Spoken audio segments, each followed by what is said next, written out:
सदियों पहले चंदनगढ़ एक समृद्ध रियासत थी। उस राज्य में ऊंचे किले, भव्य मंदिर और गहरी बावड़ियां थी। उस राज्य में महाराज वीर प्रताप सिंह राज करते थे। वे अपनी ताकत पर घमंड करते थे। एक युद्ध में उन्होंने पड़ोसी राज्य के साधु संतों को कैद कर लिया। उनमें एक वृद्ध तांत्रिक था, भैरवनाथ। भैरवनाथ ने वीर प्रताप को चेतावनी दी कि राजन, यह अन्याय तुम्हारे नगर को भस्म कर देगा। राजा ने उसकी हंसी उड़ाई और उसे बावड़ी के गहरे अंधेरे में डाल दिया। उसी रात किले की गहरी बावड़ी से ठंडी हवा चलने लगी। पानी काले रंग में बदल गया। रात को शंख और घंटी की आवाजें, मंदिर के द्वार पर लहू के निशान और परछाइयां खुद ब खुद हिलने लगी। काली अमावस्या की रात भैरवनाथ की आत्मा बावड़ी से मुक्त हुई। वह इंसान नहीं रहा, वह बन गया काल छाया। छायाओं से बना, लंबा, लाल आंखों वाला प्रेत जो आत्माएं खींचकर किले की गहराई में ले जाता था। राजा ने तांत्रिकों और सैनिकों के साथ यज्ञ करवाया, लेकिन यज्ञ बीच में ही रक्त वर्षा से बुझ गया। सैनिक भाग गए। नगरवासी रातों रात गांव छोड़ने लगे। राजा अपनी रानी और छोटे पुत्र को लेकर किले के सबसे ऊंचे बुर्ज पर गया। नीचे कालछाया का भयानक आतंक गूंज रहा था। राजा ने अंतिम प्रयास किया। अपनी तलवार से खुद का रक्त किले की चौखट पर चढ़ाया और कहा, भैरवनाथ, मुझे क्षमा कर दो। लेकिन देर हो चुकी थी। कालछाया ने रानी और बच्चे को निगल लिया। राजा की चीख पूरे नगर में गूंज उठी। उस रात के बाद चंदनगढ़ एक सुनसान खंडहर बन गया।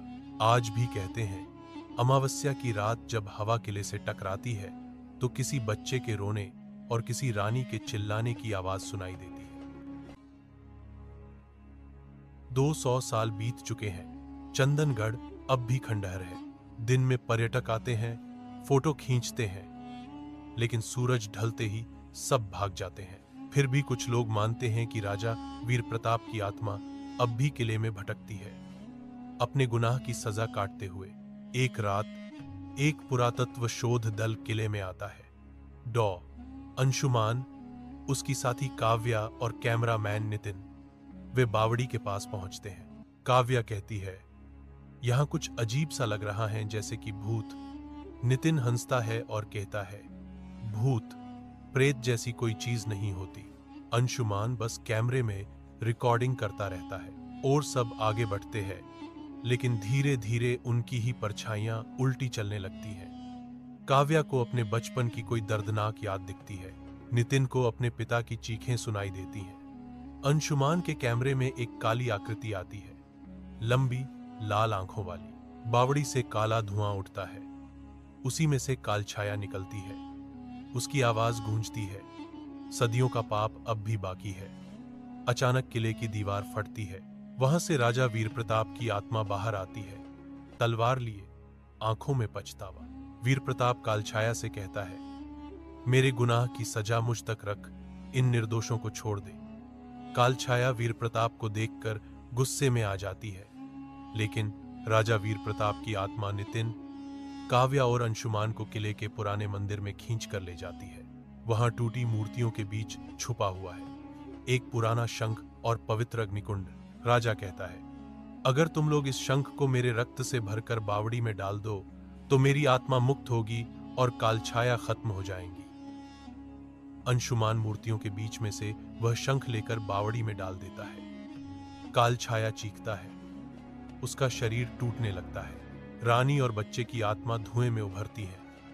वे राजा वीर प्रताप की ओर मुस्कुराते हैं और लुप्त हो जाते हैं। राजा वीर प्रताप भी शांत हो जाता है और कहते हैं, सदियों का हण चुक गया, और गायब हो जाता है। तीनों किले से भागते हैं। बाहर निकलते ही सूरज उग चुका है। अंशुमान अपने कैमरे को देखता है। कैमरे स्क्रीन पर बस एक ही वाक्य लिखा होता है, पाप खत्म हुआ, लेकिन चंदनगढ़ का श्राप नहीं।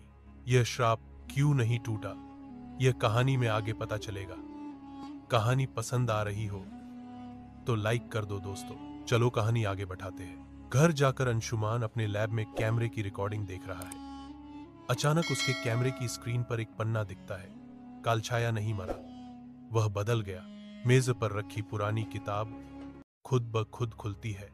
उसमें एक नक्शा है जो चंदनगढ़ के नीचे गुफा का। इसी बीच नितिन की गुमशुदगी की खबर फैलती है। काव्या अंशुमान को फोन करती है। नितिन का कोई पता नहीं, उसने कहा था वह रात में किले के पास जाएगा। अंशुमान सन्न रह जाता है और कहता है, मुझे लगता है वह गुफा तक पहुंच गया। और फिर अंशुमान और काव्या तुरंत ही चंदनगढ़ के किले की ओर निकलते हैं। थोड़ी देर बाद अंशुमान और काव्या नक्शे के हिसाब से किले के नीचे उतरते हैं। उस गुफा में संकरी सीढ़ियां, दीवारों पर पुराने हाथों के निशान और लाल अक्षरों में मंत्र लिखे हुए थे। अचानक काव्या की टॉर्च की रोशनी में किसी का साया दिखता है। गुफा के बीच में वे लोग नितिन को पाते हैं, लेकिन वह बदला हुआ है। नितिन की आंखें लाल, चेहरा पीला, होंठों पर धीमी मुस्कान थी। वह धीरे से कहता है, तुम आ ही गए, अब तुम सब भी मरोगे। यह सुनकर अंशुमान और काव्या हैरान हो जाते हैं। नितिन कहता है, कालछाया, अब मैं हूं। मेरा शरीर टूटा था, आत्मा नहीं। अब इस शरीर पर मेरा कब्जा है। अचानक वही पुरानी तलवार हवा में चमकती है और राजा वीर प्रताप की आत्मा फिर प्रकट होती है। वीर प्रताप कहता है, मैंने सोचा था श्राप खत्म हो गया, पर कालछाया ने नितिन के शरीर को पकड़ लिया है। अगर इसे अब नहीं रोका तो यह किले से बाहर निकलकर दुनिया में फैल जाएगा। अंशुमान किताब खोलता है। उसमें एक प्राचीन मंत्र है, छाया से छाया का अंत। राजा वीर प्रताप की आत्मा कहती है, तुम दोनों को यह मंत्र पढ़कर मेरे साथ रक्तवृत्त बनाना होगा। यह तुम्हारी जान भी ले सकता है। काव्या और अंशुमान एक दूसरे को देखते हैं और कहते हैं, हमारे दोस्त की जान और दुनिया को बचाने के लिए हम करें। तीनों मंत्र पढ़ते हैं। राजा वीर प्रताप की आत्मा तलवार को अपने सीने में घोंपता है। गुफा में जबरदस्त रोशनी फैलती है। नितिन चीखता है, उसकी लाल आंखें बुझ जाती हैं। उसके शरीर से कालछाया का काला धुआं बाहर निकलकर राजा वीर प्रताप की आत्मा में समा जाता है। राजा वीर प्रताप मुस्कुराता है और बोले, अब सच में श्राप खत्म, और धुएं के साथ लुप्त हो जाता है। गुफा के पत्थर टूटने लगते हैं। अंशुमान और काव्या बेहोश नितिन को गुफा से खींचकर बाहर लाते हैं। बाहर सूरज उग रहा है। नितिन धीरे धीरे होश में आता है। काव्या धीरे से कहती है, क्या सब खत्म हुआ? कहानी में आगे दिखाया जाता है कि अंशुमान, काव्या और नितिन चंदनगढ़ के खंडहर किले के सामने खड़े होकर मुस्कुराते हैं। उनके पीछे सूरज की सुनहरी किरणें किले को रोशन करती हैं। अंशुमान, काव्या और नितिन किले की बावड़ी के पास जाते हैं। अंशुमान अपने कैमरे में सब रिकॉर्ड कर रहा होता है, लेकिन जैसे ही कैमरा नीचे बावड़ी की गहराई में जाता है, एक पुरानी लोहे की चेन खुद ब खुद हिलती है। पानी के नीचे से बहुत हल्की सी हंसी सुनाई देती है, जैसे कोई कह रहा हो, अभी मेरी बारी बाकी है। दोस्तों, आप जानना चाहते हो कि कहानी में आगे क्या होता है, तो कमेंट करो, मैं पार्ट 2 जल्द लाऊंगा। दोस्तों, अगर आपको यह कहानी अच्छी लगी तो वीडियो को लाइक करें और हमारी चैनल को सब्सक्राइब कर दें। धन्यवाद।